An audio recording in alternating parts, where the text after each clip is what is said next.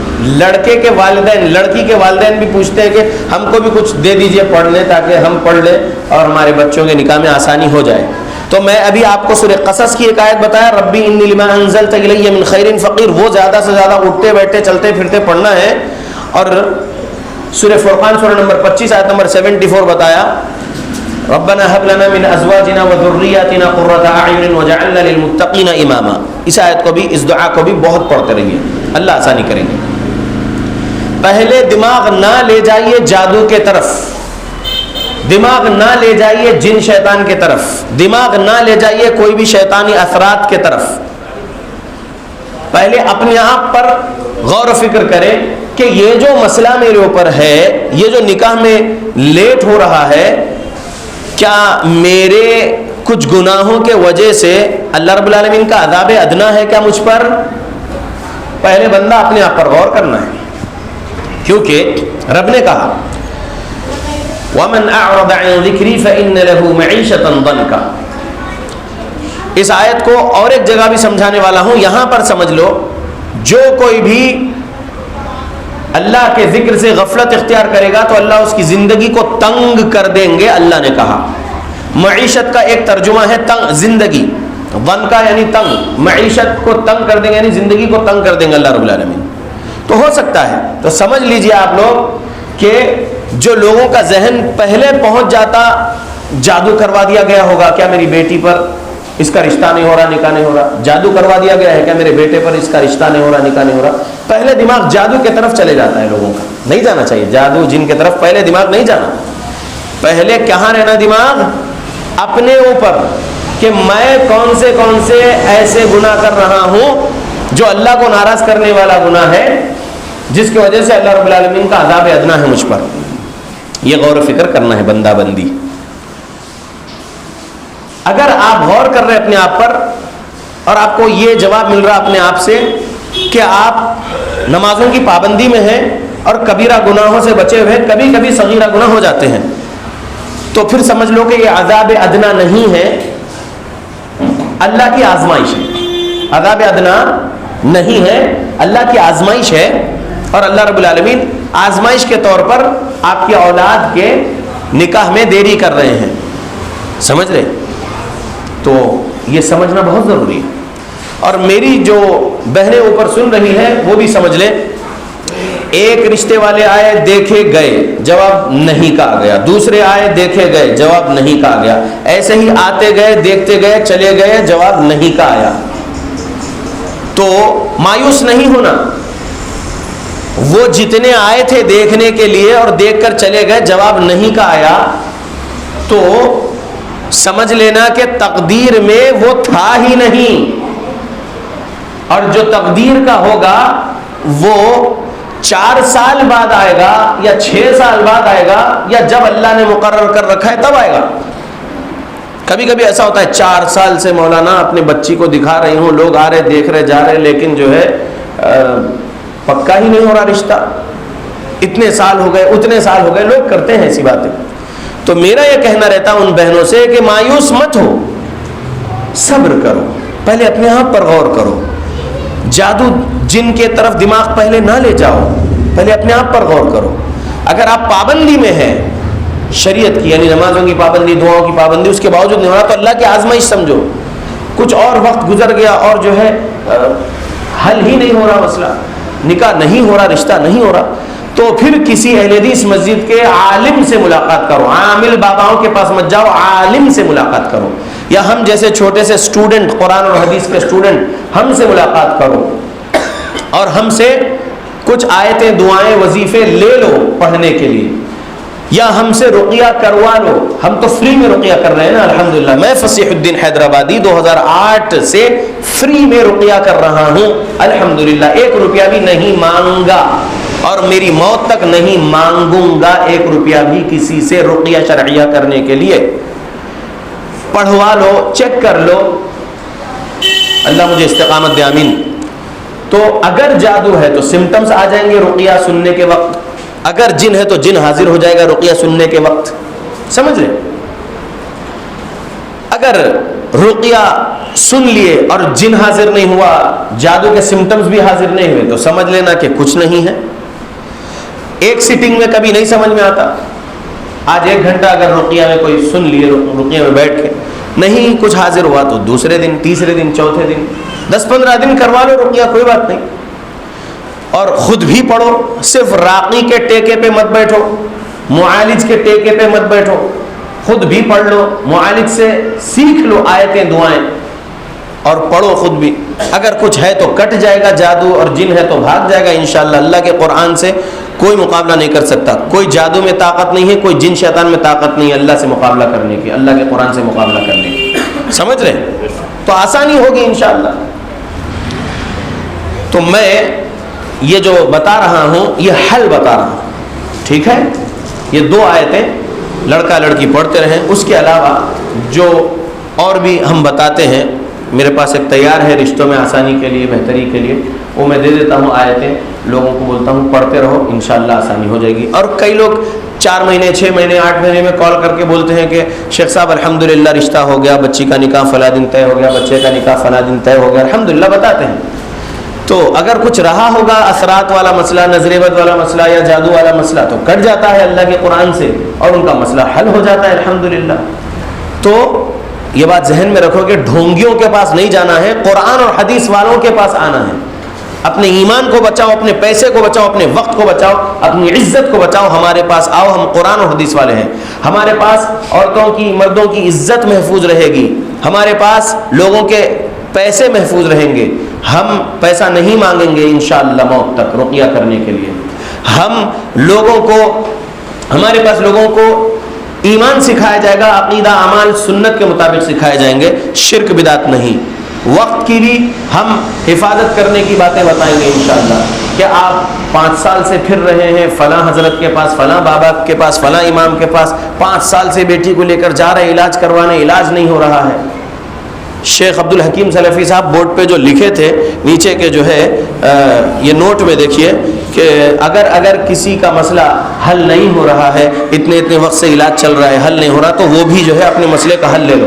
تو کہنا یہ ہے کہ میں جو بتا رہا ہوں یہ قرآن و حدیث سے بتا رہا ہوں، ٹھیک ہے؟ اب آگے بڑھتے ہیں۔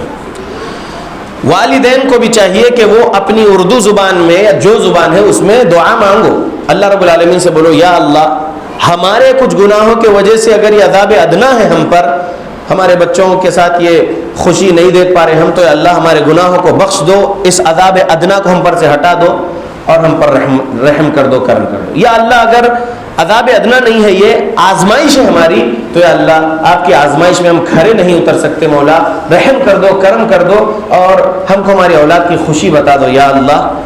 اس طریقے سے دعا کرتے رہو، نمازوں کی دعاؤں کی پابندی کے ساتھ آسانی ہو جائے گی انشاءاللہ۔ اب ہم دوسرا مسئلہ لیتے ہیں، ایک ہو گیا رشتے کا، اب دوسرا ہے نکاح ہو جانے کے بعد اولاد ہونے میں کچھ لوگوں کو پرابلم ہوتی ہے، تو جاتے ہیں ڈھونگی باباؤں کے پاس، جادوگروں کے پاس، کاہن کے پاس، یا کسی درگاہ پر جا رہے ہیں اور جا کے وہاں منت مان رہے ہیں کہ اگر مجھے اولاد ہو جائے گی تو میں آ کے جو ہے اتنا چڑھاوا چڑھاؤں گی یا چڑھاؤں گا۔ یہ سب خرافات ہے، یہ سب خرافات ہے۔ میں ایک بات بولوں، درگاہ والوں کے اپوزٹ میں ایک بات بول رہا ہوں، اگر درگاہ بنانے کا سسٹم قرآن اور حدیث سے ثابت ہوتا تو پیارے رسول محمد صلی اللہ علیہ وسلم کی قبر کو، پیارے رسول محمد صلی اللہ علیہ وسلم کے گھر والے جو اصلی سید ہیں وہ لوگ رسول اللہ صلی اللہ علیہ وسلم کی قبر کو درگاہ بنا لیتے اور مجاور بن کے سب سے پہلے بیٹھتے علی رضی اللہ عنہ۔ نہیں بیٹھے نا؟ علی رضی اللہ عنہ کے انتقال کے بعد مجاور بن کے بیٹھ سکتے تھے حسن رضی اللہ عنہ، نہیں بیٹھے نا؟ حسن رضی اللہ عنہ کے بعد مجاور بن کے بیٹھ سکتے تھے حسین رضی اللہ عنہ، نہیں بیٹھے نا؟ تو یہ ہمارے کسی بزرگ کے انتقال ہو جانے پر، ان کو دفنائے جانے پر درگاہ بنانا اور مجاور بن کے گریو کیپر بن کے بیٹھنا، پھر لوگ وہاں آنا اور ایک چندے کی پیٹی رکھنا اور اس کے اندر جو ہے لوگوں کے نذرانے آ رہے ہیں اور لوگ آ کے وہاں پر اس قبر کا طواف کر رہے ہیں یا قبر کو سجدہ کر رہے ہیں یا قبر پہ رکوع کر رہے ہیں یا قبر والے سے منتیں مرادیں مان رہے ہیں، ہاں، اور پھر پیٹی میں ڈال کے جا رہے ہیں جو کچھ ڈالنا ہے ان کو، پھر اسی سے یہ مجاور کی جو ہے زندگی چل رہی ہے، مجاور کے گھرانے کا جو ہے سب خرچہ اسی پیٹی کے پیسوں سے چل رہا ہے، یہ اسلام نہیں ہے، یہ اسلام کے اپوزٹ والے لوگ ہیں، یہ سمجھ رہے ہیں، یہ اسلام کے اپوزٹ والے کام ہیں یہ۔ اللہ ہدایت دے ان شرک بدعت والوں کو، آمین۔ تو نہیں جانا ہے اولاد مانگنے کہیں بھی، اولاد مانگو نبیوں کی طرح اللہ سے، اولاد مانگو اللہ سے نبیوں کی طرح۔ ابراہیم علیہ السلام سے بڑھ کر معین الدین چشتی اجمیری ہو سکتے کیا؟ جواب دیجئے، پھر سوال کروں گا۔ ابراہیم علیہ السلام، زکریا علیہ السلام سے بڑھ کر مقام و مرتبے میں معین الدین چشتی اجمیری ہو سکتے کیا؟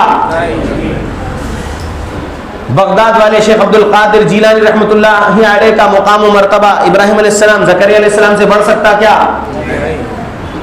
ابراہیم علیہ السلام، زکریا علیہ السلام بوڑھے ہو گئے، بال پک گئے، اور ویسی عمر میں رب سے دعا کر رہے ہیں، رب سے اولاد مانگ رہے ہیں، اور اس عمر میں ان کی بیویوں کو، بانجھ بیویوں کو ٹھیک کر کے اللہ نے شفا دیا اور اولاد بھی دیا۔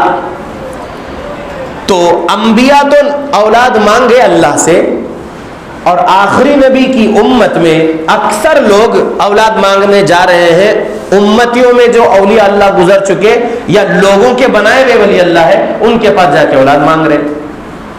تو نہیں جانا ہے درگاہوں پر، آستانوں پر، باباؤں کے پاس، ڈھونگیوں کے پاس، جادوگروں کے پاس۔ کہاں آنا ہے؟ مسجد میں آنا ہے۔ عورت کو چاہیے وضو کرے، مصلی بچھائے گھر میں، اور اللہ رب العالمین سے مانگتے رہے۔ مرد آ جائے مسجد میں اور 2 رکعت پڑھے اور اللہ رب العالمین سے دعا کرے، اللہ رب العالمین دے گا۔ 1 سال دعا کر لیے، اولاد نہیں ملی، دوسرے سال دعا کر لیے، اولاد نہیں ملی، صبر کرتے رہنا ہے۔ کیا کرنا ہے؟ پھر صبر کرنا ہے۔ استعینوا بالصبر والصلاۃ، اللہ سے مدد مانگنا ہے صبر اور نماز کے ذریعے، صبر کرنا ہے، نماز پڑھتے رہنا ہے، اللہ سے مانگتے رہنا ہے۔ اللہ رب العالمین ایک نہ ایک دن دیں گے انشاءاللہ۔ جب بوڑھے ابراہیم علیہ السلام، بوڑھے زکریا علیہ السلام کو اللہ نے اولاد دیے، ان کی بیویوں کو ٹھیک کر کے جو بانجھ تھی پہلے سے، تو اللہ ہم کو بھی اولاد دیں گے انشاءاللہ۔ نہیں جانا ادھر ادھر شرک کی جگہ، اللہ سے اولاد مانگو ان دعاؤں اور آیتوں کے ذریعے۔ ایسا ایک PDF میں نے بنایا ہے 2010 میں ہی، وہ PDF میں لوگوں کو دے دیتا ہوں، جاؤ اس کا پرنٹ آؤٹ لیو اور یہ آیتیں دعائیں پڑھتے رہو، اور انشاءاللہ اگلے سال 1.5 سال بعد آپ مجھے خوشخبری سنائیں گے۔ مجھے اللہ سے امید ہے، میں بھی اللہ سے دعا کرتا ہوں اللہ آپ کو اولاد کی خوشی عطا کرے، اللہ رب العالمین آسانی سے آپ کو اولاد دے دے، میں ایسے دعا کرتا ہوں اور PDF دے دیتا ہوں، اور لوگ الحمدللہ اس کا پرنٹ آؤٹ لیتے ہیں اور جا کے جو ہے الحمدللہ پڑھنا شروع کر دیتے ہیں۔ میں کہتا ہوں وہ PDF بہن جو ہے میری، وہ ڈیلی پڑھتے رہے، وہ ڈیلی پڑھتے رہیں، اور جو بھائی ہیں وہ کیسا پڑھے، ہفتے میں 3 دن یا ہفتے میں 1 دن، کیونکہ ان کی مصروفیات زیادہ ہے۔ اگر وہ بھی نکال سکتے ڈیلی تو 1 مرتبہ ڈیلی وہ بھی پڑھ لیں۔ کتنے منٹ میں پڑھ سکتے؟ وہ 5 پیج کا ہے، وہ آپ بہت سلو پڑھتے ہیں تب بھی 20 سے 25 منٹ میں پڑھ لیں گے۔ قرآن کی آیتیں دعائیں ہیں، اگر آپ سپیڈ پڑھتے ہیں تو 12 منٹ 15 منٹ میں پڑھ لے سکیں گے انشاءاللہ۔ تو وہ PDF بنا کے رکھا ہوں، اللہ سے اولاد مانگیے ان آیتوں اور دعاؤں کے ذریعے۔ اس کے اندر کیا ہے؟ نبیوں نے جیسے دعا کرے اللہ رب العالمین کی بارگاہ میں اور اولاد مانگے، وہی دعائیں اس کے اندر میں نے مینشن کر دیا، اور اپنی اردو زبان کے کچھ الفاظ بھی، اللہ کی رحمت جوش میں آنا اس حساب کے کچھ الفاظ ہم نے اس میں لکھ دیے کہ ان الفاظ سے بھی دعا کر لو، اللہ رب العالمین آسانی کریں گے۔ اللہ کے ناموں کا واسطہ دے کر اللہ رب العالمین سے اولاد مانگو، میں نے اس کے اندر وہ لکھ دیا ہے، تو ہوتی ہے اولاد انشاءاللہ۔ اچھا، میرا یہ جو بنایا ہوا PDF ہے 2010 کا، اس میں کیا کیا ہے؟ اگر جادو کے ذریعے سے یا جن شیطان کے ذریعے سے اولاد نہیں ہو رہی ہے تو وہ جادو کا کاٹ ہے، اور وہ جن کو بھگانا اس کے اندر ہے، ان آیتوں میں ہے، تاکہ اولاد ہو جائے انشاءاللہ۔ اور اگر جادو اور جن شیطان کے وجہ سے نہیں ہے یہ اولاد کا نہیں ہونا، بلکہ اللہ کی مرضی سے، اللہ کی آزمائش سے اللہ رب العالمین آزمانا چاہ رہے ہیں، اور اولاد ابھی نہیں دینا چاہ رہے اللہ رب العالمین، تو اللہ کی مرضی ہے، لیکن اللہ کی آزمائش میں بھی وہ آیتیں وہ دعائیں پڑھ کر اللہ رب العالمین کی رحمت جوش میں آئے جیسی دعا ہے، تاکہ جو ہے اللہ رب العالمین حل کر دے مسئلہ اور اولاد دے دے۔ اس میں کیا کیا ہے؟ اگر کسی کے میڈیکل پرابلم ہے، مرد میں میڈیکل پرابلم نکلی ہے رپورٹ میں ڈائگنوز کرنے کے بعد، اور ان کا کاؤنٹ کم ہے، کاؤنٹ انکریز کرنے کے لیے بھی وہی آیتیں وہی دعائیں پڑھ کے پانی پہ دم کر کے پیتے رہیں گے، شہد وغیرہ پہ دم کر کے شہد پیتے رہیں گے، انشاءاللہ سپرم کاؤنٹ انکریز ہو جائے گا انشاءاللہ باذن اللہ۔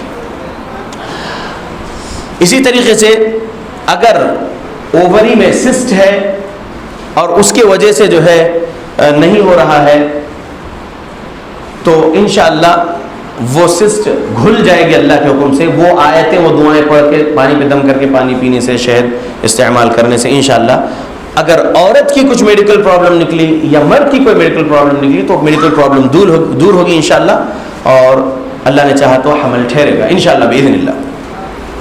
اگر سچ میں جادو جن کی وجہ سے بھی ہے تو وہ جادو جن بھی کٹ جائے گا، نکل جائے گا انشاءاللہ، اور وہ ٹھیک ہو سکتے ہیں باذن اللہ، اور ان کو اولاد ہوگی انشاءاللہ ان آیتوں اور دعاؤں کو پڑھ کر اللہ سے اولاد مانگیں گے تو انشاءاللہ باذن اللہ۔ یہ 2008 سے میرا جو تجربہ ہے میں آپ لوگوں کے سامنے سنا رہا ہوں، ٹھیک ہے۔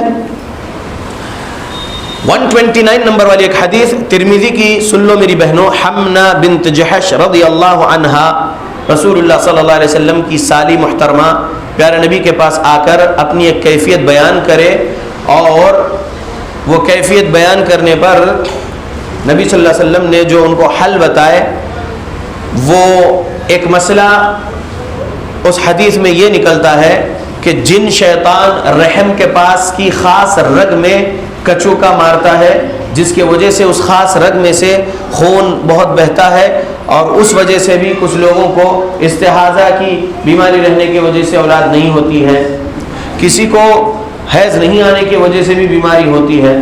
تو اگر کوئی ایسی بہنیں ہیں اوپر بیٹھی ہوئی تو وہ ابھی سوال جواب کے سیشن میں کیا کریں، ایک چھوٹے سے چٹھی پر وہ لوگ لکھ کر بھیج دیں استحاضہ کا مسئلہ ہے، تو میں جو ہے ایک ہی آیت بتا دوں گا، وہ آیت آپ پڑھتے رہیں گے، استحاضہ کا مسئلہ حل ہو جائے گا باذن اللہ، کیونکہ مجرب رقیہ ہے یہ۔ اور اس حدیث میں کئی اسباق ہے، لیکن استحاضہ کا ایک مسئلہ اس میں ہے، تو اس میں نماز کے بارے میں بات ہے کہ کیسے نماز پڑھو استحاضہ میں۔ تو 129 ترمذی انشاءاللہ آپ لوگ کسی معلمہ سے سن لیجئے، میں مختصر میں یہ بتا رہا ہوں کہ نبی صلی اللہ علیہ وسلم نے کہا کہ اگر میسر ہے تو غسل کرو نماز پڑھو، غسل کرو نماز پڑھو، غسل کرو نماز پڑھو، 5 وقت غسل کرو اور نماز پڑھو، اس طریقے سے سبق دیے نبی صلی اللہ علیہ وسلم نے حمنا رضی اللہ عنہا کو۔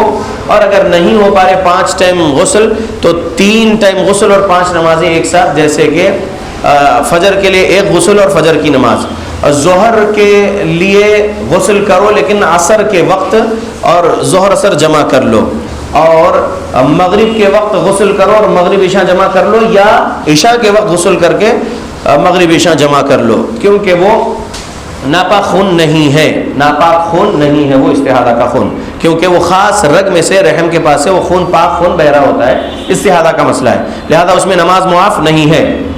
129 ترمذی سے سبق ملا۔ لیکن یہ جو آیت بتا دوں گا، میں نے کہا اگر کوئی بہن اپنا استحاضہ کا مسئلہ ہے، اوپر کوئی بہن بیٹھے ان کا یہ مسئلہ ہے تو وہ لکھ کر دے دیں تاکہ میں وہ چٹھی ان کو واپس کر دوں، اس پر موبائل نمبر بھی لکھ دینا انشاءاللہ۔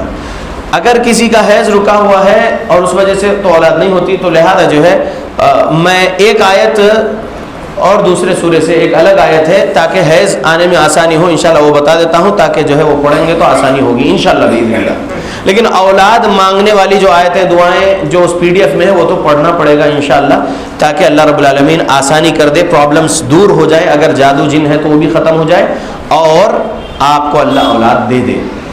اس PDF کے ساتھ میں ایک 50 منٹ والا اپنا رقیہ شرعیہ آڈیو بھی دیتا ہوں.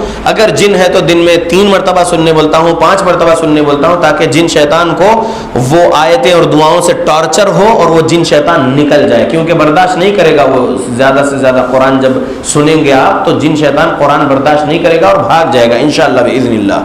بھاگنا پڑے گا اس کو، تکلیف برداشت نہیں کرے گا تو ایک نہ ایک دن بھاگے گا. وہ پہلے ضد بتائے گا، اپنی ضد بتائے گا. آپ 1 مہینہ سن لیے، 3 مہینے سن لیے اور جن نکلا نہیں، لیکن وہ ضدی جن زیادہ اور نہیں رک پائے گا. انشاءاللہ آپ بہت زیادہ سنتے رہیں گے وہ رقیہ آڈیو، وہ آیتیں دعائیں اور کچھ پڑھتے رہیں گے جو ہم دے دیں گے آپ کو پڑھنے کے لیے، جن بھگانے کے لیے، موت کی آیتیں، عذاب کی آیتیں قرآن سے جو ہے وہ. تو انشاءاللہ اس کو ٹارچر ہوگا، وہ بھاگے گا انشاءاللہ باذن اللہ. مر بھی جاتے ہیں جنات، اگر ضد میں بیٹھے رہیں گے، نہیں بھاگیں گے تو انسانی جسم میں مر بھی جاتے ہیں جنات. یہ میرا تجربہ ہے، اور مجھ سے بڑے بڑے جو معالجین راقی حضرات ہیں جماعت اہل حدیث کے، جو اچھے راقی حضرات ہیں، جو صرف کمرشل راقی نہیں ہے، میں ان کی بات بول رہا ہوں. کمرشل راقی کے بارے میں سائڈ میں رکھتا ہوں بات، ٹھیک ہے. سبحان اللہ.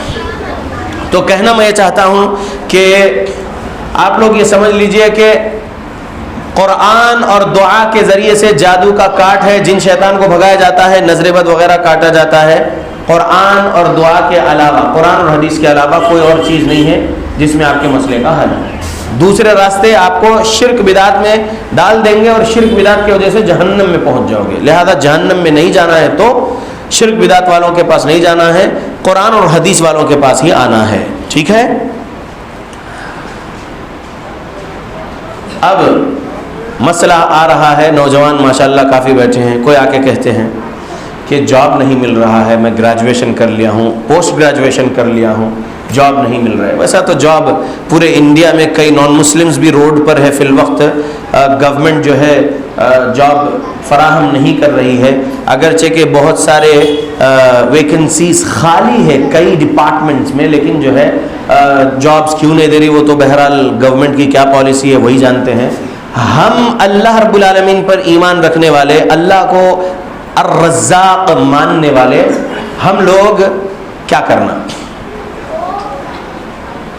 جاب ہو یا بزنس ہو. بزنس کوئی کہتے ہیں شیخ صاحب 90% ڈیل فائنل ہو رہی ہے، پھر لقمہ جو ہے منہ کے پاس آ کر چلے جا رہا ہے، کام مکمل نہیں ہو رہا. ایسے مسئلے مسائل بہت سارے سناتے ہیں. تو میں ایسوں سے بولتا ہوں کہ دماغ جادو جن کی طرف پہلے نہ لے جائیے، بلکہ پہلے اپنے آپ پر غور کریے کہ آپ کیا کر رہے ہیں رب کے حق کے مسئلے میں. رب کا حق ادا کر رہے ہیں یا نہیں کر رہے؟ رب کا حق ادا کرنا ہے 5 ٹائم. وَمَنْ أَعْرَضَ عَنْ ذِكْرِي فَإِنَّ لَهُ مَعِيشَةً ضَنْكًا. یہ اللہ نے کہا ہے، اللہ نے کہا ہے.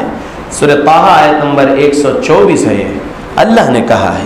یہ آیت میں سٹارٹنگ میں سنا چکا، نکاح کے مسئلے کے حل کے وقت یہ آیت بتا چکا. اب یہاں پر بتا رہا ہوں. معیشت کا ایک دوسرا ترجمہ ہے معاش،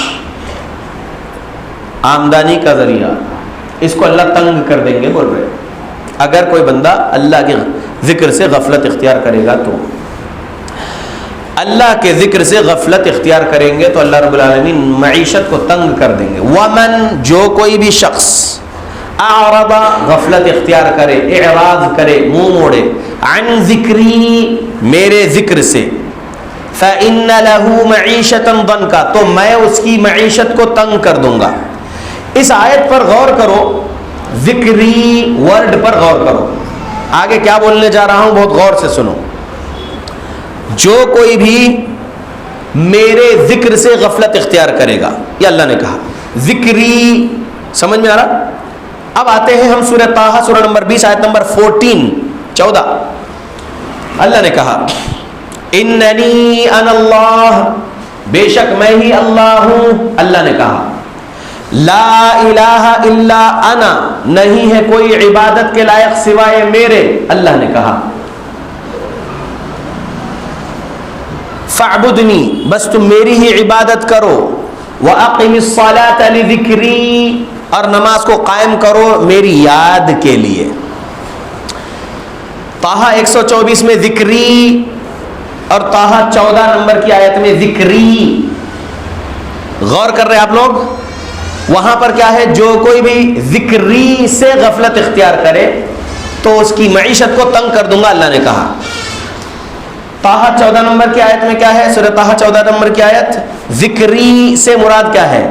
اقیم الصلاۃ لذکری، تم نماز کو قائم کرو میری یاد کے لیے۔ تو مسئلے کا حل پوچھتے ہیں لوگ، مولانا صاحب کچھ وظیفہ بتا دیجئے روزی کے لیے۔ میرے بھائی وظیفہ بعد میں، پہلے آپ یہ بولیے کہ 5 ٹائم جو فرض ہے، جو رب کا حق ادا کرنا ہے، وہ کر رہے ہیں یا نہیں؟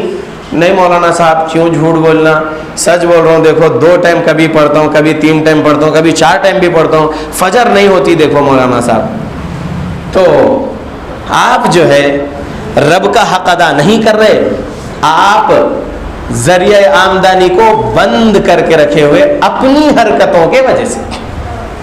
سورہ نمبر 42 سورہ شورى آیت نمبر 30، وَمَا أَصَابَكُم مِّن مُّصِيبَةٍ فَبِمَا كَسَبَتْ أَيْدِيكُمْ وَيَعْفُو عَن كَثِيرٍ، اور تو جو مصیبتیں تمہاری زندگی میں آتے ہیں وہ تمہارے ہاتھوں کے کرتوت کے بدلے میں آتے ہیں۔ تمہارے ایسے بہت سارے گناہ ہیں جو ہم یوں ہی معاف کر دیتے ہیں، اللہ نے فرمایا۔ تو کچھ گناہ پر اللہ پکڑ کرتے ہیں تو مصیبت آ جاتی ہے۔ تو ہم اللہ کے غلاموں کو کیا کرنا چاہیے؟ اللہ رب العالمین کا حق ادا کرنا چاہیے۔ 5 وقت اللہ کے سامنے ٹھہرنا ہے، قیام کی حالت میں اللہ سے ڈرتے ہوئے، اللہ رب العالمین مجھے دیکھ رہا ہے یہ یقین کے ساتھ ٹھہرنا ہے۔ رکوع کرنا ہے اللہ سے ڈرتے ہوئے، یہ یقین کے ساتھ کہ اللہ مجھے دیکھ رہا ہے۔ سجدہ کرنا ہے اللہ سے ڈرتے ہوئے، یہ یقین کے ساتھ کہ اللہ مجھے دیکھ رہا ہے، میں گنہگار ہوں، مجھے اللہ کا حق ادا کرنا ہے، اللہ نے مجھے پیدا ہی کیا ہے اس کے سامنے ادب کے ساتھ قیام میں ٹھہرنے کے لیے، اللہ نے مجھے پیدا ہی کیا ہے اس کے سامنے رکوع کرنے کے لیے، اللہ نے مجھے پیدا ہی کیا ہے اس کے سامنے اپنی پیشانی اور ناک ٹیکنے کے لیے۔ میں اللہ کا غلام ہوں، اللہ میرا رب ہے، اللہ نے مجھے بنایا ہے، اللہ رب العالمین کے حکم سے ہی یہ جو ہوائیں چل رہی، ان ہواؤں سے میں اللہ کے حکم سے سانس لے پا رہا ہوں، اللہ رب العالمین کے نظام میں ایک غلام ہوں اللہ کا، میں اللہ رب العالمین کی عبادت کے لیے پیدا کیا گیا ہوں۔ یہ بندہ پہلے اپنا دل دماغ بنائے، اللہ رب العالمین کا حق ادا کرے، حق ادا کر رہا ہے۔ اس کے بعد اگر جاب میں پرابلم ہے یا بزنس میں پرابلم ہے تو سمجھنا کہ یہ عذاب ادنا نہیں ہے، آزمائش ہے۔ سمجھ میں آ گیا؟ عذاب ادنا بار بار سن رہے ہیں، آیت سن لیجئے اس کے بارے میں۔ سورہ نمبر 32 آیت نمبر 21، اللہ رب العالمین نے کہا، اعوذ باللہ من الشیطان الرجیم وَلَنُذِيقَنَّهُم مِّنَ الْعَذَابِ الْأَدْنَى دُونَ الْعَذَابِ الْأَكْبَرِ لَعَلَّهُمْ يَرْجِعُونَ۔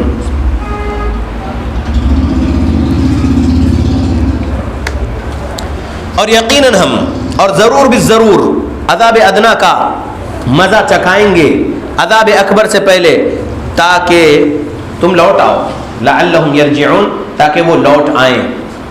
اللہ اکبر۔ اللہ نے اس آیت میں عذاب ادنا کہا۔ عذاب ادنا کس کو آتا ہے اس دنیا میں؟ گناہوں میں زندگی گزارنے والے کو عذاب ادنا دیتے ہیں اللہ رب العالمین، اور خاص کر مسلمان رہتے ہوئے گناہوں میں زندگی گزار رہا ہے تو اللہ اس کو عذاب ادنا دیتے ہیں اس دنیا میں۔ کافر کے لیے تو دنیا جنت ہے، الدنیا سجن المؤمن و جنت الکافر۔ دنیا ایمان والے کے لیے سجن ہے، پرزن ہے، قید خانہ ہے، شریعت کے باؤنڈریز کے اندر اس کو رہنا ہے، شریعت کے حدود کے اندر اس کو رہنا ہے، وہ شریعت کے حدود توڑ کر باہر نہیں جا سکتا۔ مسلمان ہے تو، نان مسلم تو اللہ پر ایمان نہیں لایا، رسول اللہ پر ایمان نہیں لایا، اسلام پر ایمان نہیں لایا، وہ تو دنیا میں اس کے لیے جنت ہے۔ لیکن مسلم ہو کر اگر گناہوں میں زندگی گزار رہا ہے بندہ تو وَلَنُذِيقَنَّهُم مِّنَ الْعَذَابِ الْأَدْنَى دُونَ الْعَذَابِ الْأَكْبَرِ لَعَلَّهُمْ يَرْجِعُونَ، اور ضرور بالضرور ہم عذاب ادنا کا مزہ چکھائیں گے عذاب اکبر سے پہلے تاکہ وہ لوٹ آئیں۔ کہاں لوٹ آئیں؟ گناہوں کے راستے کو چھوڑ کر صراط مستقیم پر لوٹ آئیں، اس لیے عذاب ادنا دے رہے ہیں، بول رہے اللہ بول رہے ہیں۔ مطلب مہلت کون دے رہا ہے؟ اللہ ہی مہلت دے رہا ہے۔ اللہ نہیں چاہتا کہ بندہ عذاب اکبر بھی چکھ لے، موت کے بعد جو عذاب اکبر ہے اللہ رب العالمین عذاب اکبر سے بچانا چاہتا ہے، اس کے کرتوتوں کے وجہ سے عذاب ادنا دے دیا اللہ رب العالمین. تو عذاب ادنا کیوں دیا؟ مہلت ہے، اللہ کی طرف سے مہلت ہے کہ بندہ سنبھل جائے، سمجھ اچھی بنا لے، گناہ چھوڑ دے، واپس آ جائیں صراط مستقیم پر، رسول اللہ صلی اللہ علیہ وسلم اور صحابہ کے راستے پر، اور نیکی کرنے والا بن جائے. تو ہو سکتا ہے کہ اس کو خوشحالی دے دے اللہ رب العالمین، رحمت برکت دے دے، اور پھر عذاب اکبر سے بھی بچا لیں. اور اگر بندہ گناہوں کے راستے پر لگا ہوا ہے اور عذاب ادنا بھی اللہ اس کو دے دیے ہیں، قسم قسم کے پریشانیوں میں ہے، اس کے باوجود بھی نہیں سمجھ پا رہا ہے کہ عذاب ادنا ہے اللہ کا، نہیں سمجھ پا رہا ہے اور گناہوں میں رہنا چاہتا ہے، تو پھر وہ لعلہم یرجعون میں تو نہیں ہوا نا، لوٹ کر نہیں آیا صراط مستقیم پر، گناہ کے راستے کو نہیں چھوڑا، تو عذاب اکبر بھی چکھے گا موت کے فوراً بعد. اللہ ہم سب کو بچائے عذاب ادنا سے، عذاب اکبر سے بھی، آمین. تو جاب یا بزنس کے لیے کیا کرنا ہے؟ پہلے نمبر پہ صبر، دوسرے نمبر پہ نمازوں کی پابندی، نماز نہیں چھوڑنا ہے. اللہ رب العالمین کہہ رہے ہیں کہ اگر میرے ذکر سے غفلت اختیار کریں گے تو میں ان کی معیشت کو تنگ کر کے رکھ دوں گا. تو اگر آپ اللہ کے ذکر سے دور ہیں تو آپ نے خود اپنے گھر کے دروازے اور کھڑکیوں کو بند کر لیے ہیں، رب کی برکت آنے نہیں دے رہے آپ لوگ. یہ سمجھ لینا ہے، یہ سمجھ لینا ہے. آپ اپنے آپ پر غور کرنا ہے. حاسبوا قبل ان تحاسبوا، اپنے آپ کا حساب لینا ہے ہمارا حساب لیے جانے سے پہلے. تو مجھے چاہیے، آپ کو چاہیے کہ ہم اپنے آپ کا حساب لیتے رہیں کہ ہم اللہ کو ناراض کرنے والے کام کر رہے ہیں یا راضی کرنے والے کام کر رہے ہیں. جب ذکری سمجھ میں آ گیا کہ ذکری سے مراد یہاں پر سورہ طٰہٰ کے آیت نمبر 14 میں اللہ نے کہا وَأَقِمِ الصَّلَاةَ لِذِكْرِي، تو ہمیں نماز قائم کرنا ہے. اور اگر سورہ عنکبوت سورہ نمبر 29 آیت نمبر 45 پر غور کریں گے، اور اگر پارہ نمبر سے دیکھیں گے تو 21ویں پارے کی پہلی آیت، 21ویں پارے کی پہلی آیت، إِنَّ الصَّلَاةَ تَنْهَىٰ عَنِ الْفَحْشَاءِ وَالْمُنكَرِ وَلَذِكْرُ اللَّهِ أَكْبَرُ. بے شک نماز روکتی ہے لوگوں کو ہر بے حیائی کے کام سے، ہر برے کام سے، ہر برائی سے روکتی ہے نماز، اور سب سے اکبر ذکر ہے نماز. وَلَذِكْرُ اللَّهِ أَكْبَرُ، نماز سب سے بڑا ذکر ہے اللہ کے بندو. علماء حق، مفسرین حق یہی سمجھائے ہیں کہ نماز سب سے بڑا ذکر ہے. الحمدللہ، لا الہ الا اللہ افضل الذکر ہے، نماز بھی اکبر ذکر ہے. تو نماز نہ چھوڑو اللہ کے بندو. فجر سے عشاء تک مسجد میں رہو. بستی والی مسجد میں آپ بستی میں ہے تو آتے رہیے. اگر آپ کہیں جاب کرتے ہیں یا کہیں اور دوسری جگہ آپ کا بزنس ہے تو وہاں پر آپ توحید کے عقیدے اور سنت کے اعمال والے امام کو ڈھونڈو اور ان کے پیچھے نماز پڑھو. توحید کے عقیدے اور سنت کے اعمال والے امام نہیں مل رہے ہیں کسی مسجد میں آپ کو، تو آپ جائیے، وضو کریے اس مسجد میں اور کسی پلر کے پاس ٹھہریے، سترا بنائیے پلر کو، اقامت دیجئے اور اپنی فرض نماز پڑھیے اور نکل جائیے. سمجھ لے اللہ کے بندو، توحید کے عقیدے سنت کے اعمال والے امام کے پیچھے ہی آپ کی نماز باجماعت ہو سکتی ہے. شرک کے عقیدے والے امام کے پیچھے آپ کی نماز نہیں ہو سکتی. آپ توحید و سنت والے ہیں تو آپ توحید و سنت والے کوئی ڈھونڈنا، اور نہیں مل رہے تو آپ اکیلے نماز پڑھ لیجئے. ٹھیک ہے، دلائل بہت سارے ہیں، عنوان وہ نہیں ہے میرا، میں ایک بات بتا دیا ہوں، بات آئی ہے تو جہاں آپ ہیں وہاں نماز پڑھو. پانی اگر نہیں مل رہا ہے جہاں آپ ہیں، کسی ڈیزرٹ میں آپ کو جاب ملا اور وہاں پر نماز کا ٹائم آ گیا اور پانی ڈھونڈ رہے، پانی نہیں ملا، تو جب پانی نہ ملے تو کیا کرنا ہے؟ فَتَيَمَّمُوا صَعِيدًا طَيِّبًا، تیمم کر لو پاک مٹی سے، تیمم کر لو پاک مٹی سے اور نماز پڑھو. تیمم کا طریقہ کیا ہے؟ پیارے رسول محمد صلی اللہ علیہ وسلم، حدیث صحیح بخاری 338 صحیح بخاری، عمار بن یاسر رضی اللہ عنہ نبی صلی اللہ علیہ وسلم کی اس حدیث کو روایت کر رہے ہیں.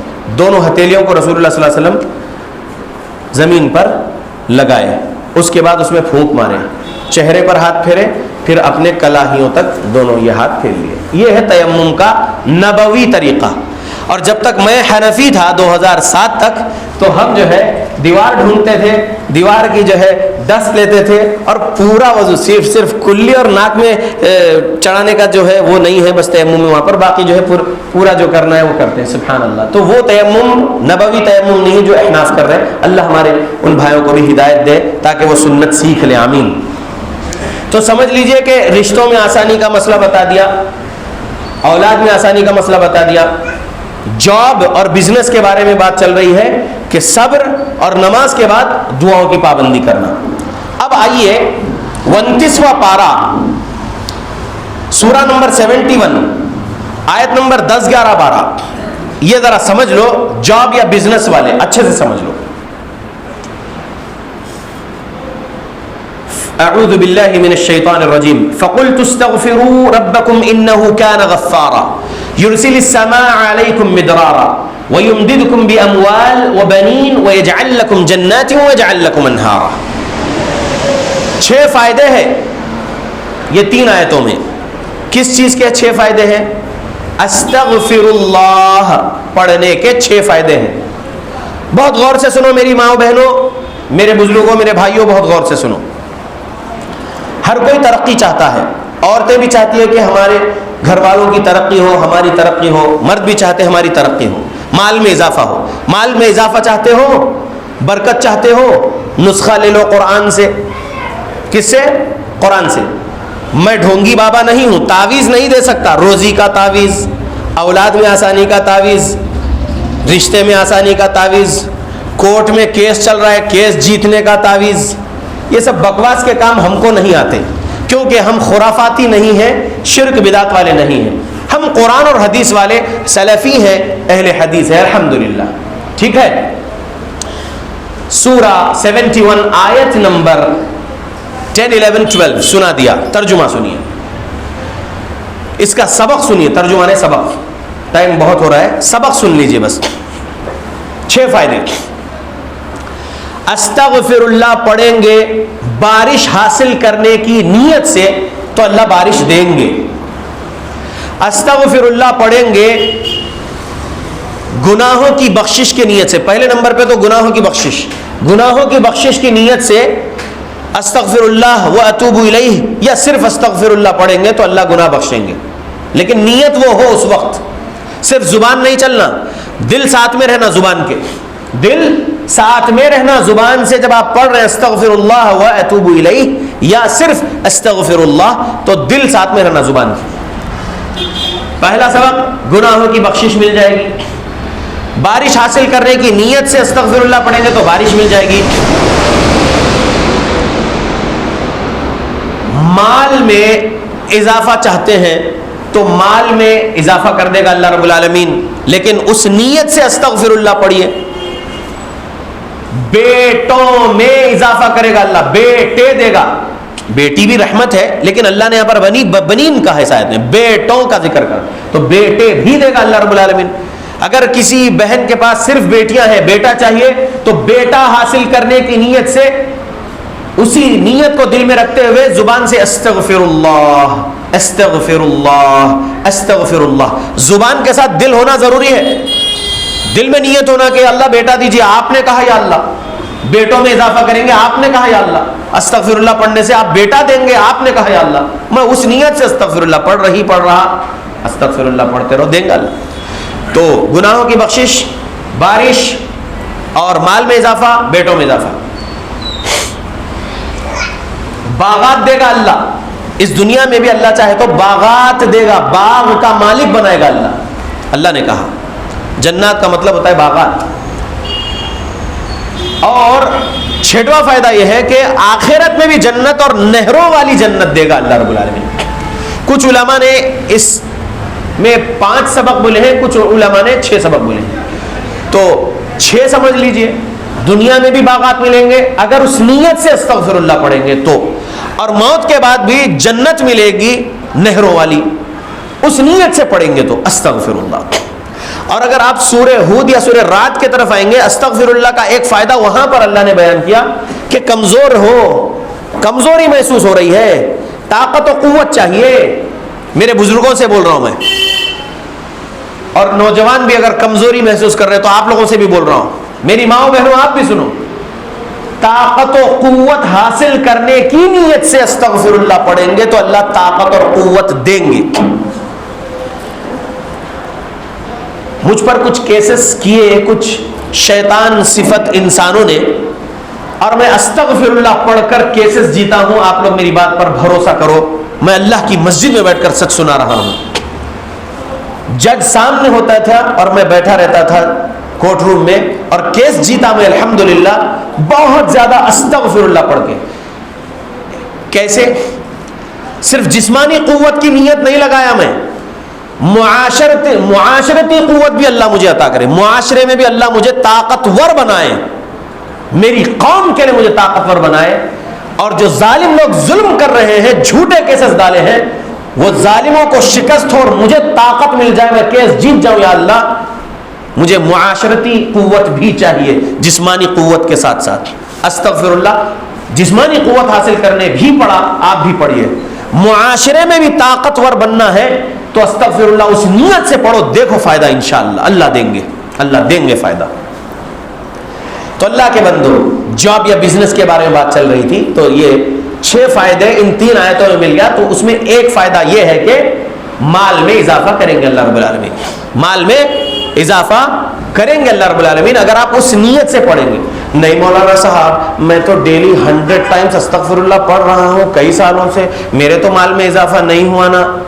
شیخ عبد الحکیم سلفی حفظہ اللہ یا اس بورڈ پر جو لکھے ہیں یہ عنوان کے نیچے نوٹ میں کہ کر رہے علاج لیکن مسئلہ حل نہیں ہوا، تو کیا اس میں یہ سمجھ لو میوزک سن رہے ہوں گے، میوزک سے نفرت نہیں کر رہے ہوں گے، اور پھر استغفر اللہ بھی پڑھ رہے ہوں گے، فائدہ ہوگا؟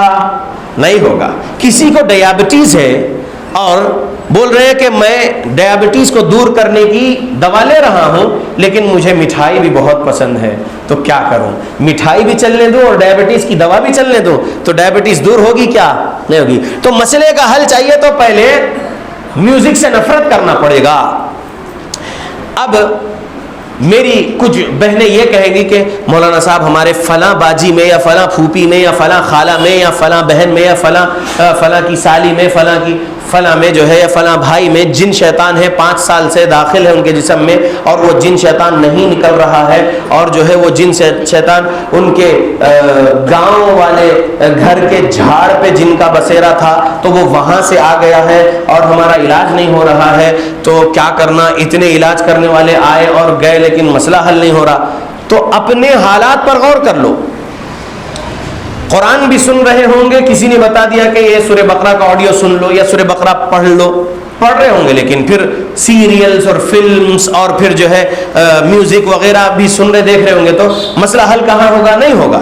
لہذا آپ پہلے اپنے آپ کو کبیرہ گناہوں سے بچنے والا بناؤ. صغیرہ گناہ تو ہم سب سے ہوتے ہیں، صغیرہ گناہ تو ہم سب سے ہوتے ہیں کیونکہ ہم لوگ خطا کار ہیں، ہم ابن آدم. ٹھیک، تو کبیرہ گناہوں سے بچنا. اس کے بعد جب آپ جو ہے دل کے ساتھ آپ زبان سے الفاظ ادا کر رہے ہیں تب فائدہ ملے گا. تو 3 مسائل ہی زیادہ رہتے ہیں لوگوں کے، رشتوں کا پرابلم یا پھر اولاد کا پرابلم یا جاب یا بزنس کا پرابلم. تو یہ 3 میجر پرابلمز کے حل میں نے بتا دیا کہ صبر اور نماز اور پھر دعا اور ذکر و اذکار میں مصروف رہو. استغفر اللہ بہت زیادہ پڑھو. رسول اللہ جنہوں نے گناہ نہیں کیے ان کی زندگی میں، جو گناہوں سے پاک تھے، ہمارے پیارے نبی محمد صلی اللہ علیہ وسلم، وہ دن میں 70 مرتبہ یا 100 مرتبہ استغفر اللہ پڑھتے تھے. تو ہم لوگ تو صبح بستر سے اٹھنے سے لے کے رات میں بستر کو جانے تک کئی گناہ کر رہے ہیں نا اللہ کے بندوں. تو ہم اللہ کے گنہگار بندوں کو کیا کرنا ہے؟ اللہ کے غلام ہیں ہم لوگ، ہم گنہگار ہیں ہم، تو ہم کو 100 مرتبہ تو نبی کی حدیث سے سبق مل گیا، ہم اور بھی زیادہ پڑھیں گے استغفر اللہ. الگ الگ کام کے حل کے لیے نیت دل میں لیں گے، اس کام میں میرے لیے آسانی ہو، اور استغفر اللہ پڑھتے رہیں گے. اور اگر استغفر اللہ میں ہم لا الہ الا اللہ جوڑ کر پڑھیں گے، یا اللہ آپ کے نبی کی حدیث میں ہے کہ افضل ذکر لا الہ الا اللہ ہے، تو افضل ذکر کو اس استغفر اللہ کے ساتھ جوڑ کر پڑھ رہا ہوں کہ میں یہ اقرار کر رہا ہوں بار بار، اے اللہ آپ کے سوا عبادت کے لائق کوئی بھی نہیں ہے، اور میں آپ سے اپنے گناہوں کی بخشش طلب کر رہا ہوں. لا الہ الا اللہ استغفر اللہ. تو نیت دل میں پرٹیکولر کام کی لے کر لا الہ الا اللہ استغفر اللہ پڑھیں گے تو انشاءاللہ وہ مسئلہ آپ کا حل ہوگا. میں اللہ سے دعا کرتا ہوں اللہ ہم مسلمانوں پر رحم و کرم کرے. تعویذ، گنڈے، پلیتے، نیمبو، ناریل، مرچی، مرغا، بکرا، بھلاویں، کوڑیاں، سیپیوں والے علاج والوں کے پاس ہم نہیں جانا. یا اللہ ہم کو صرف علماء اہل حدیث سے مضبوط دوستی کرنے والا بنائے رکھو، علماء اہل حدیث کا ادب احترام کرنے والا بنائے رکھو. یا اللہ ہم کو جماعت اہل حدیث کے مسجدوں سے جڑ کر رہنے والے بنائے رکھو. یا اللہ میری بہنوں اور میرے بھائیوں کچھ سوال ہے تو کر لیجئے.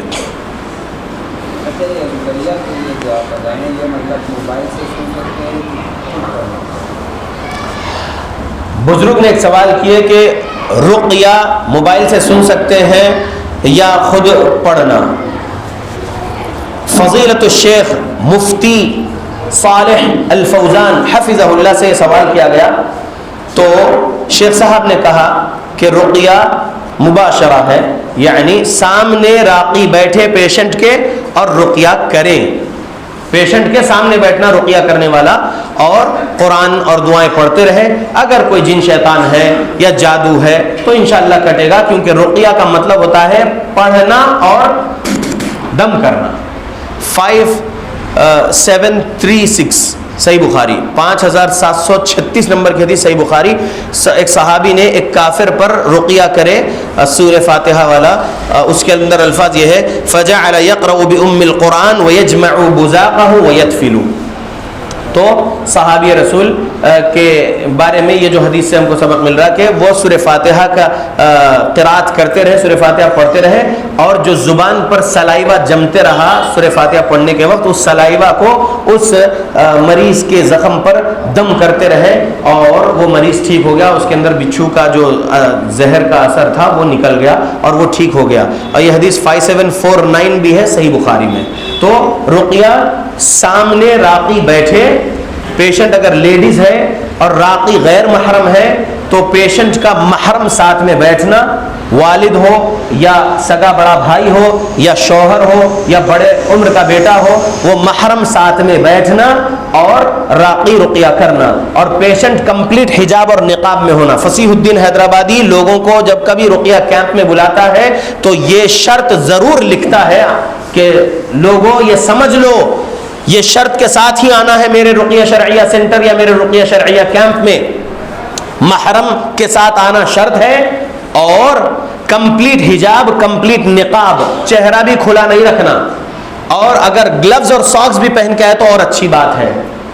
اور پھر رقیہ سامنے پڑھا جائے اور دم کیا جائے، یہ ہے رقیہ. اگر کوئی آڈیو بھی سننا چاہ رہے، راقی نہیں پہنچ پا رہے ہیں، راقی کہیں اور رہتے ہیں، فیس نہیں مانگنے والے راقی صاحب، چارجز نہیں مانگنے والے راقی صاحب کہیں اور رہتے ہیں، وہ نہیں آ پا رہے، تو اگر آڈیو بھی سن رہے ہیں تو آڈیو سنو اور خود بھی وہ آیتوں کو پڑھ کر اپنے آپ پر دم کرو. آڈیو سننے کا بھی فائدہ ہوگا. سورہ نمبر 7 آیت نمبر 204 اس کی دلیل میں دیتا ہوں کہ وضاحت صراحت نہیں ہے اس کے اندر، لیکن ایک سبق ہے اس کے اندر. یہ سورہ 7 آیت 204 میں وَإِذَا قُرِئَ الْقُرْآنُ فَاسْتَمِعُوا لَهُ وَأَنصِتُوا لَعَلَّكُمْ تُرْحَمُونَ. تو اب وہ سننے کی بات ہے نا اس آیت میں. جب کبھی قرآن کی قرات کی جائے تو خاموش رہ کے بہت غور سے سنو تاکہ تم پر رحم کیا جائے. تو راقی کو سامنے بٹھا کر رقیہ کروا کے رقیہ سن لو، یا راقی کا پہلے سے پڑھ کر ریکارڈ کیا ہوا رقیہ آڈیو ہے تو وہ بھی سن سکتے ہیں. اور اس نیت سے سننا کہ یا اللہ سورہ 7 آیت 204 میں آپ نے کہا کہ رقیہ سننے سے آپ کی رحمت ملتی ہے، تو یہ اس لیے آڈیو سن رہے ہیں CD پلیئر میں لگا کے یا کمپیوٹر میں لگا کے یا موبائل میں لگا کے، ہم ایئر فون سے سن رہے یا ڈائریکٹ اسپیکر سے سن رہے، تو قرآن اور دعائیں سن رہے ہیں اس نیت سے کہ آپ کی رحمت ملے، شفا ملے آپ سے، اور بیماری کٹ جائے، جو جن شیطان ہے بھاگ جائے، جو جادو ہے کٹ جائے. تو جی ہاں آڈیو بھی سن سکتے ہیں، لیکن رقیہ کا مین مقصد یہ ہے کہ دم ہونا ہے، پڑھائی سامنے ہو، اور جو پڑھ رہا ہے جو آیتوں کو پڑھنے پر جو زبان پر سلائیوا جمع ہوتا ہے وہ سلائیوا میں باذن اللہ ان آیتوں کی تاثیر آ جاتی ہے، وہ سلائیوا دم کرنا ہے. صحیح بخاری 5736 سے سبق ملا. کوئی اور سوال بہنوں کی طرف سے؟ اگر کوئی چٹھی بھیجیں گے تو سوال پوچھیے سوال پوچھیے. ریاض کو جانتے ہوں گے شاید آپ، عمرہ والے جی، ان کی رقیہ میں اکثر سنتا تھا اور ایک بار گیا بھی ہوا. جی مطلب ایسے آپ کا بھی رویہ ہے مطلب انٹرنیٹ پہ کہ مطلب لینا پڑے گا یا کتاب ہے آپ کے پاس یا کیا ہے؟ میں نے 2011 میں ایک رقیہ ریکارڈ کروایا تھا، 1.5 گھنٹے والا رقیہ یوٹیوب پر ہے، لیکن اس وقت میرے علم میں عربی گرامر کے بارے میں کمزوریاں تھے. میں اس وقت سیکھ رہا تھا عربی گرامر، تو اس رقیہ میں کچھ عربی گرامر کی مسٹیکس ہیں. مطلب قرآن پڑھنے میں مسٹیکس نہیں ہے، عربی گرامر یعنی جو آخری آدھا گھنٹہ ہے، 1.5 گھنٹے میں سے 1 گھنٹہ تو قرآن اور دعائیں پڑھا، آخری آدھا گھنٹہ جنات کو بولا ہوں، جنات نکل جاؤ یہاں سے، اے جن شیاطین نکلو یہاں سے، اسلام قبول کر لو، ایسا میں نے آدھا گھنٹہ عربی میں بولا. جتنی بھی مجھے اس وقت آتی تھی عربی میں بول لیا. اور الحمدللہ ایک مدنی عالم صاحب کو میں نے وہ سنایا بھی تھا، انہوں نے کہا ٹھیک ہے دے سکتے ہیں آپ لوگوں کو، اتنے زیادہ مسٹیکس نہیں ہیں. مدنی ایک دکتور ایک مفتی صاحب نے مجھ سے کہا تھا، تو میں 2011 سے وہ رقیہ دینے لگا لوگوں کو. میں کر رہا ہوں رقیہ 2008 سے 2011 تک میں رقیہ دیتا تھا امام کعبہ کی آواز میں یا کویت کے کسی امام کی آواز میں. لیکن 2011 میں لوگوں نے خواہش کرے میں جو رقیہ پڑھ رہا ہوں وہ ان کو دے دوں ریکارڈ کر کے، تو میں دیا. لیکن 2016 دسمبر میں ناگپور میں سلفی آباد کے ایک مدرسے میں رقیہ کرنے گیا تھا. وہاں پر کچھ جنات کا بسیرا ہو گیا تھا، ایسا کچھ شکایت تھی مدرسے کی، تو وہاں پر رقیہ کرنے گیا. تو ٹھیک ہے وہ لوگ ماشاءاللہ، تو وہاں پر میں نے رقیہ کیا، وہ 50 منٹ کا کچھ رقیہ ریکارڈ کر لیا الحمدللہ. تو وہ رقیہ ماشاءاللہ تبارک اللہ مسٹیکس اس میں نہیں ہے. جو 2011 میں جو عربی گرامر کی جو کچھ مسٹیکس تھی، 2016 والے رقیہ میں وہ مسٹیکس نہیں ہے. تو وہ 2011 کا رقیہ آپ جو ہے مجھ سے ابھی لے سکتے ہیں درس کے بعد انشاءاللہ. میں آپ کو واٹس ایپ پہ دے دوں گا انشاءاللہ. بہنوں کے پاس سے ایک سوال آیا ہے.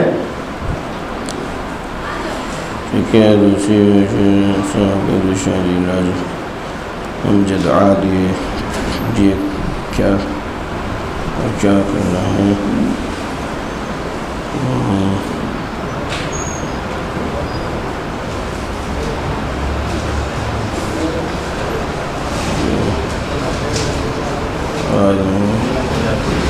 میری بہن آپ نے یہ جو بھیجے ہیں لکھ کے، یہ کیفیت لکھ کر بھیجے ہیں اور آپ اس کا حل مانگ رہے ہیں، یہ سوال نہیں ہے. میں جو ہے یہ چٹھی واپس بچے سے اوپر بھیج رہا ہوں، اس میں آپ کا واٹس ایپ نمبر لکھ دیجئے. میں انشاءاللہ آپ کے اولاد میں آسانی کے لیے وہ PDF بھیج دوں گا انشاءاللہ. آپ اسی چٹھی پر آپ کا نمبر لکھ کر بھیج دیجئے، آپ کے مسئلے کا حل میں بھیج دیتا ہوں انشاءاللہ واٹس ایپ پر. تو پانی میں دم کرنا چلے گا؟ پانی میں دم کرنا چلے گا کیا؟ بہترین مضبوط سوال. جی اختلاف ہے علماء کا، لیکن میں دم کر رہا ہوں، بتا دیتا ہوں دم کر کیسا دم کر رہا ہوں. اعوذ باللہ من الشیطان الرجیم، بسم اللہ الرحمن الرحیم، الحمد للہ رب العالمین، الرحمن الرحیم، مالک یوم الدین، إياك نعبد وإياك نستعين، اهدنا الصراط المستقيم، صراط الذين أنعمت عليهم غير المغضوب عليهم ولا الضالين، آمين.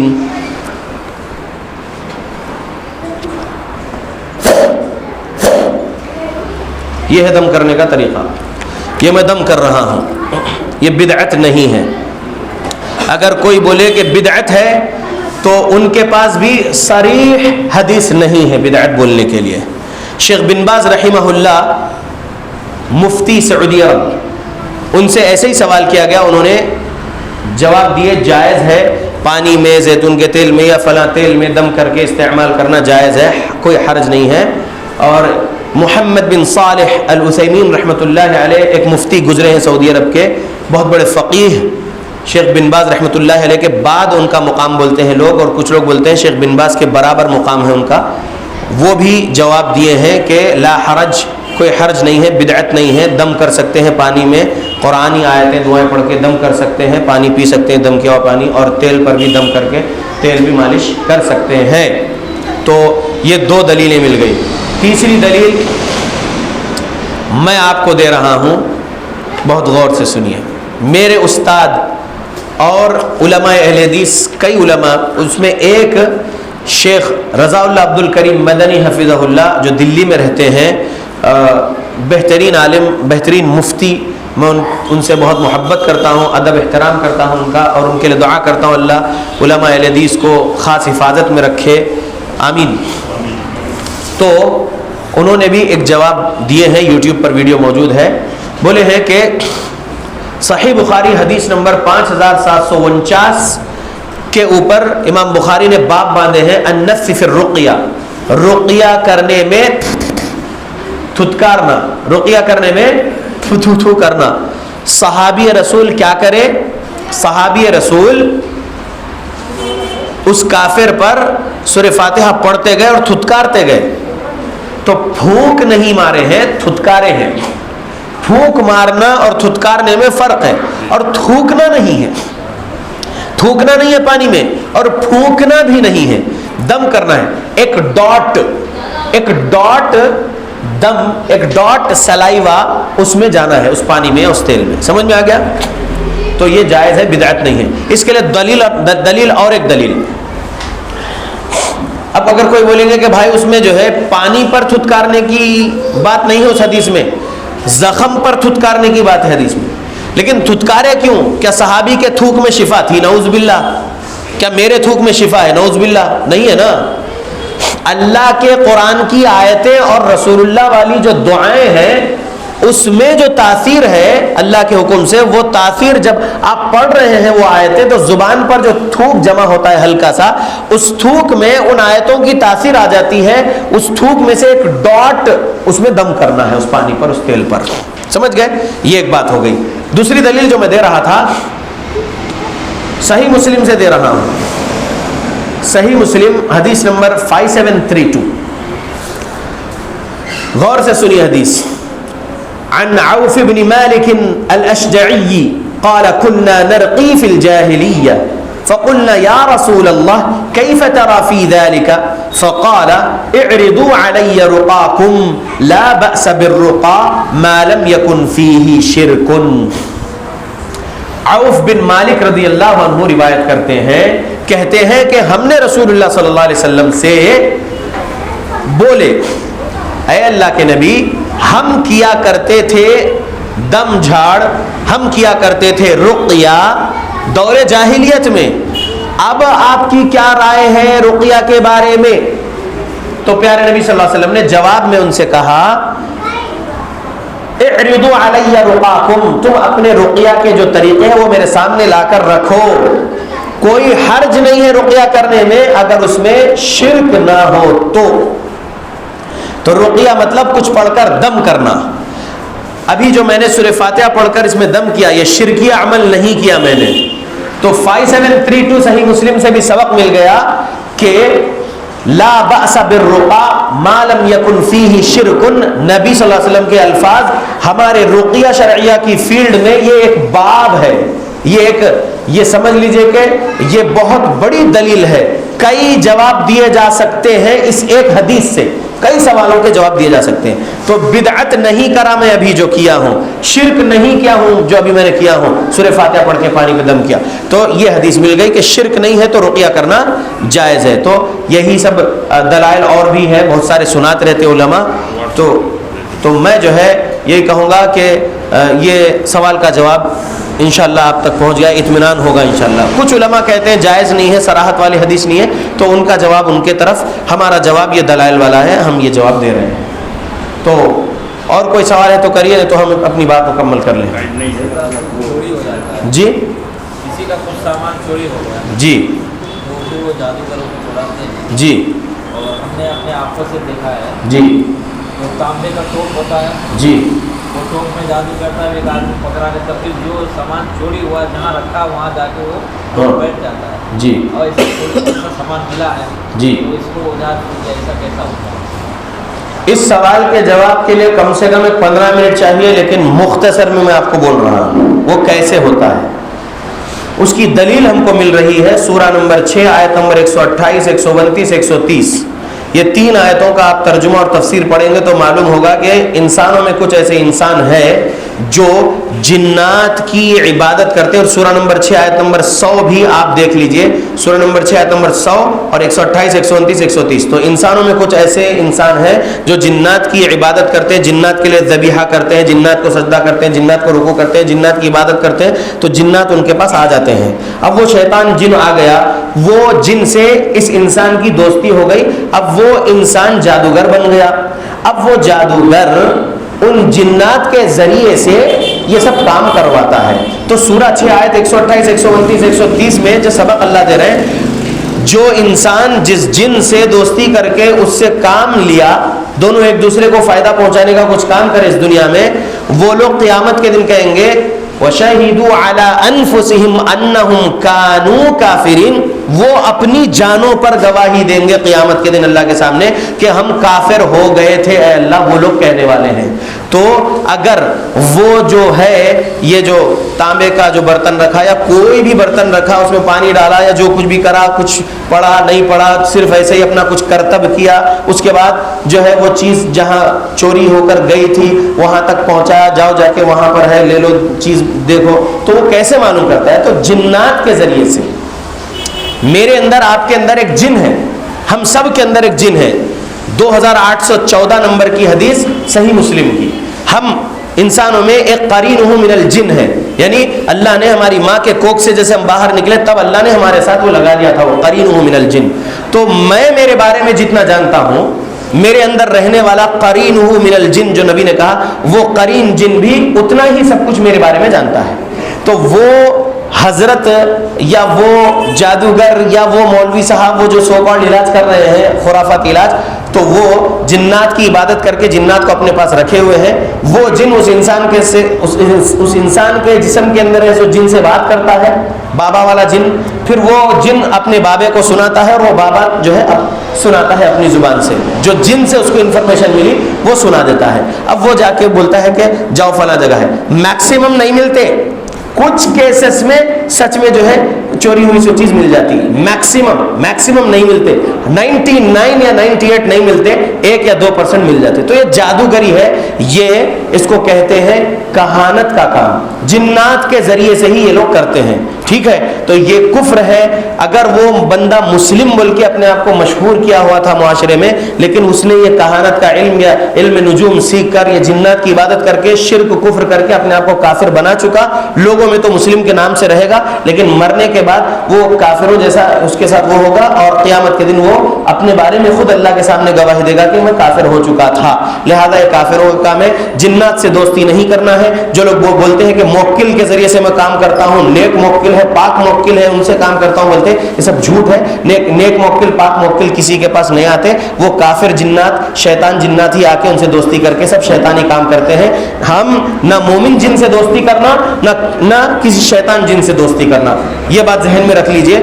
بس یہ آپ لوگ اگر آج کے درس کو بہت اچھے سے سمجھے تو سمجھ لو کہ ایک ایک دلیل بتایا ہوں قرآن و حدیث کی, ڈھونگیوں سے بچنے کے لیے, جادوگروں سے بچنے کے لیے, تعویذ گنڈوں سے بچنے کے لیے. یہ قرآن حدیث کو تھامے رہو, علماء سے جوڑے رہو. ٹھیک ہے, سبحانک اللہم و بحمدک, اشہد ان لا الہ الا انت, استغفرک و اتوب الیک.